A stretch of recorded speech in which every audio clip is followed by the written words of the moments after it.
Hello everyone, in this video we will discuss a poem जिसका नाम है love third या लव थ्री आप बोल सकते हैं। And this is written by George Herbert.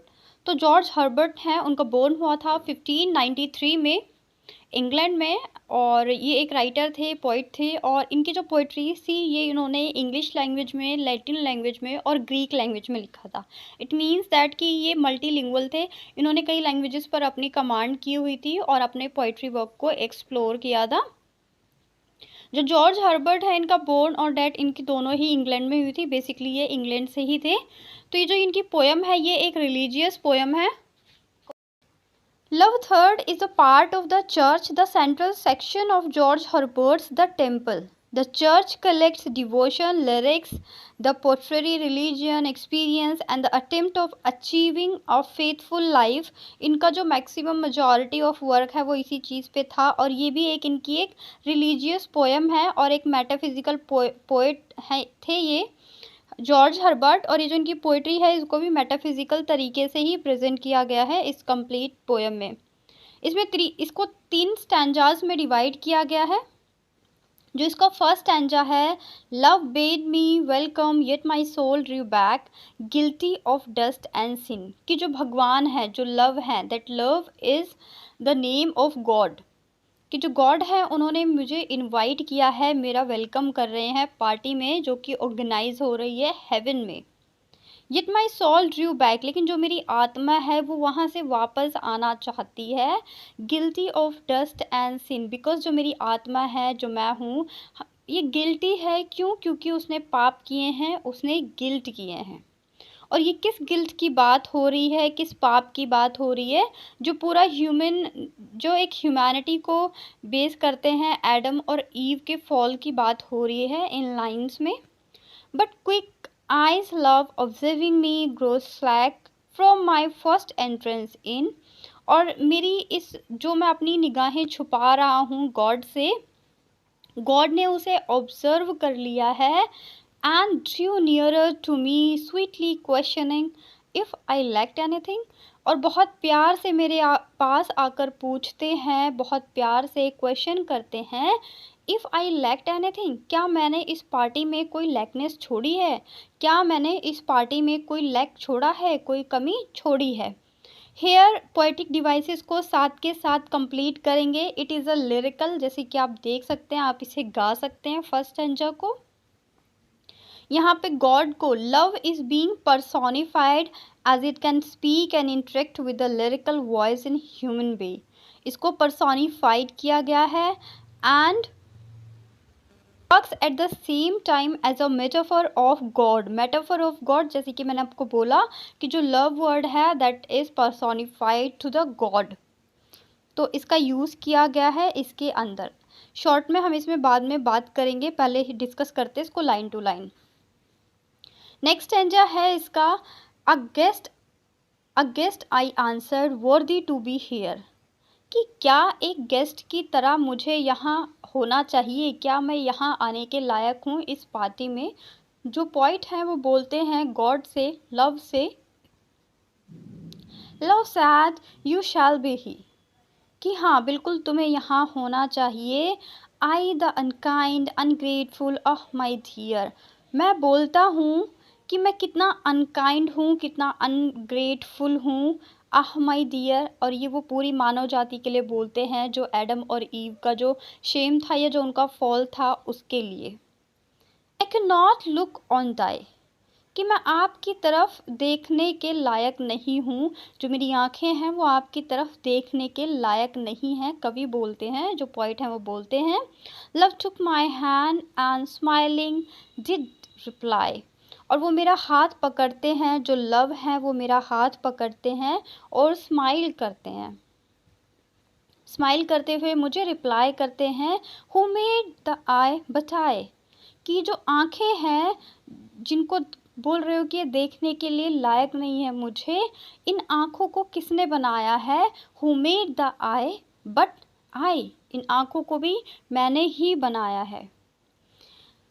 अब ये जो सेकेंड स्टैंजा है इसमें आप देखेंगे प्रेजेंट्स अ डिबेट, एक तरह का डिबेट प्रेजेंट करता है। The lyrical voice tells love and जो पोइट हैं lacks the worthiness to be front of him. और वो आंसर क्या करते हैं जब वो पूछते हैं कि क्या मुझे यहाँ होना चाहिए, तो बोलते हैं यस डेफिनेटली, स्माइल करते हुए बोलते हैं कि आपको यहाँ होना चाहिए। The lyrical voice will insist on his और हर ग्रेटफुलनेस एंड हिज और हर अनवॉर्थीनेस। हिज और हर क्यों बोला है? क्योंकि हमें यहाँ नहीं पता कि जो बातें कर रहा है कि गॉड ने मुझे इनवाइट किया है वो ही है और शी है, इसलिए यूज़ कर रहे हैं।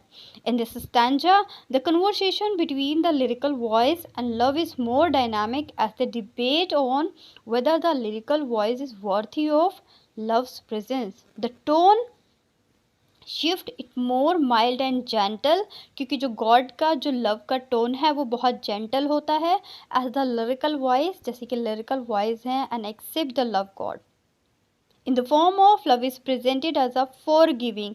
जो भगवान है वो प्रेजेंट करते हैं कि वो उन्होंने माफ़ कर दिया है। और यहाँ पे जैसे कि एक मेटाफिजिकल पोइट्री है, तो यहाँ पे माफ़ किसको कर दिया है? एडम और ईव को, उन सिंस के लिए, उन शेम्स के लिए।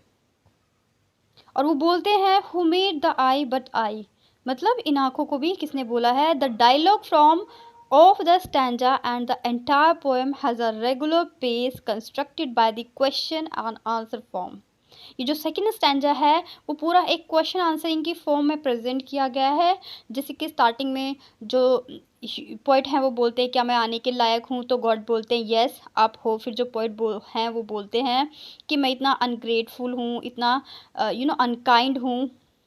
उसके बाद भी क्या होता है कि I can not look on their, जो पोइट हैं वो बोलते हैं कि मैं आपकी तरफ नहीं देख सकता, वो ये सब बोलते हैं। उसके बाद जो गॉड है वो रिप्लाई करते हैं कि मुस्कुरा कर रिप्लाई करते हैं कि इन आँखों को बनाया किसने। तो एक तरह से ये जो सेकंड स्टैंजा है वो क्वेश्चन आंसरिंग की फॉर्म में कोट किया गया है। पहले पोइट क्वेश्चन कर रहे हैं या फिर आंसर दे रहे हैं इस तरीके से।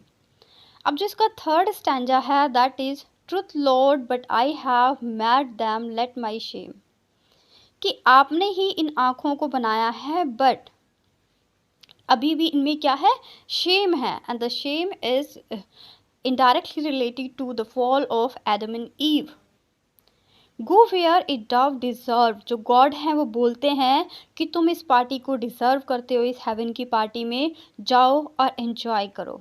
And know you not say love who bore the blame and my dear then I will serve you must sit down. तो गॉड बोलते हैं कि तुम बैठ जाओ और मैं तुम्हें सर्व करता हूँ। Say love and taste my meat so I did sit and eat. यहाँ पे जो माई मीट वर्ड यूज़ किया गया है that is use to the Christ body and internal life, इसके लिए यूज़ किया गया है as a priest give the bread in the holy. जैसे कि कोई जो प्रीस्ट है वो ब्रेड देता है होली में, इस तरीके से इसको यूज़ किया गया है। अगर हम इसको एनालाइज करते हैं इस थर्ड स्टैंजा को, तो इसमें हम देखते हैं the third stanza present the last part and the end of the dialogue between love and the lyrical voice.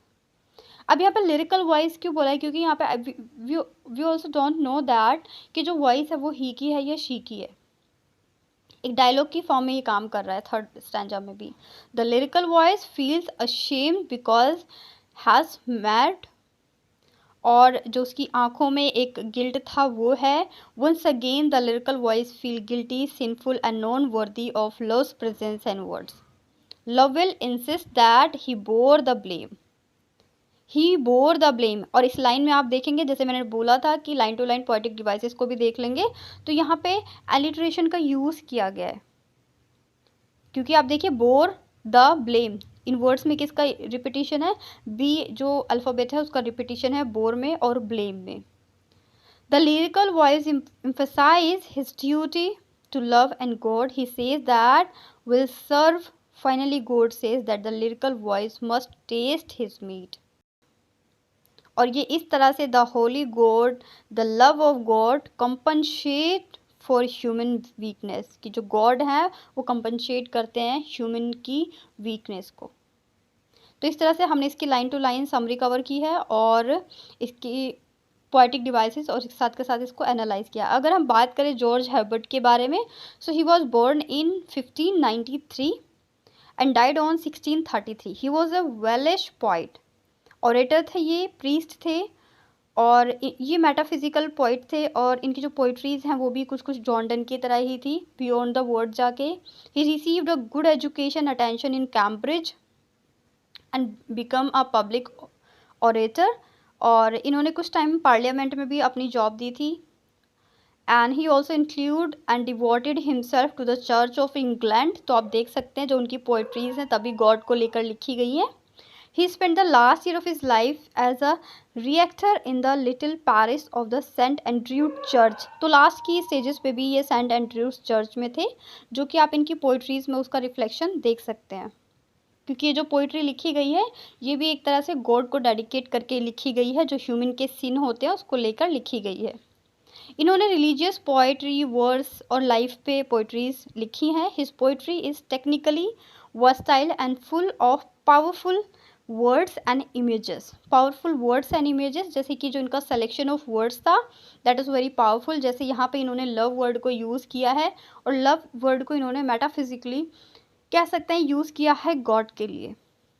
Most of the his poetry portrait the relationship between man and God. जैसे कि ये जो poetry है आपकी love, ये भी relationship को present करती है ह्यूमन बीइंग्स के और गॉड के बीच में।